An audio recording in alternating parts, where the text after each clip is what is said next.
আসসালামু আলাইকুম। আমার নাম কবির মাঝি।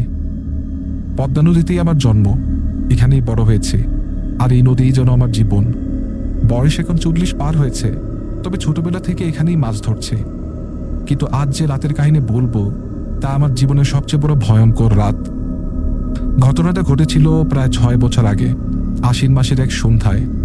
নদীতে পানি কম, তখন ইলিশ ধরা ভালোই হয়। আমি আর 2 জন সাথী গিয়েছিলাম মাছ ধরতে, কিন্তু হঠাৎ এক ঝড় উঠল। বড় বেশি বাতাস, চারদিক অন্ধকার। আমার সাথীরা বলল, চলো ফিরে যাই। কিন্তু আমি বললাম, এই ঝড় থামবেই, এরকম ঝড়ে ইলিশ ধরা পড়ে। ওরা 2 জন চলে গেল, আমি একা থাকলাম নদীতে। তখন রাত প্রায় 11টা। হঠাৎ দেখি দূরে একদম পানি আর কুয়াশার মধ্যে একটা মেয়ে দাঁড়িয়ে আছে। সাদা কাপড় পরা, চুল ভেজা, মুখ দেখা যায় না ভালো করে। আমি ভাবলাম কেউ ডুবতেছে কিনা। নৌকা ঢেলে সামনে যাই, কিন্তু যতই সামনে যাই দেখি সেই জায়গা মতোই দাঁড়িয়ে আছে। কাছে যাচ্ছি, কিন্তু দূরত্ব যেন কমে না। হঠাৎ সেই মেয়েটা পানির ওপর ভাসা শুরু করলো, আর একটু পরেই দেখি সে আমার নৌকার উপর উঠে গেছে। কিন্তু আমি কাউকে উঠতে দেখিনি। ঘাড় ঘুরিয়ে দেখি সাদা চোখে এক মহিলা বসে আছে নৌকার পেছনে।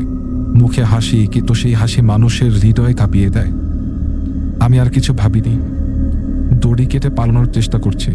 তখন সে বলল, কবির, এই নদী আমার, তুই একা আসছিস কেন? আমার গা ঠান্ডা আর বুক ধকধক করে। আমি বললাম, আমি মাফ চাই বোন, আমি মাফ চাই, আমাকে যেতে দাও, যেতে দাও আমাকে। তখন সে চিৎকার করলো, আর একটা অমানসিক শব্দ, নদীর পানি থরথর করে উঠল। আমার হুঁশ গেল। পরে দেখি আমি ঘাটে পড়ে আছি, লোকজন জড়ো হয়ে গেছে। লোকজন বলল, আমি 2 দিন ধরে নিখোঁজ, নৌকা বাসা অবস্থায় ছিল আমার, কিন্তু আমি ছিলাম না। পরে নদীর একটা চরে আমাকে অজ্ঞান অবস্থায় পাওয়া যায়। সেই থেকেই আমি রাতে একা নদীতে যাই না। ওই নদীতে আমার জীবন দিলেও মাঝে মাঝে এর গভীরে কিছু রহস্য লুকিয়ে থাকে। আর সেই রাতে আমি বুঝেছি, সবকিছু মানুষের বোঝা লাগে না, কিছু কিছু জিনিস বিশ্বাস না করাই ভালো। আমি আজও সেই ভয়াল চোখ আর অদ্ভুত হাসি বলতে পারি না। এই ছিল ঘটনা। আসসালামু আলাইকুম। Thank you dear listeners for listening to the story. I am RJ Meg signing off from the channel ভয়ের রাজ্য। আশা করি আপনারা ভবিষ্যতে আমাদের সাথে থাকবেন। আসসালামু আলাইকুম।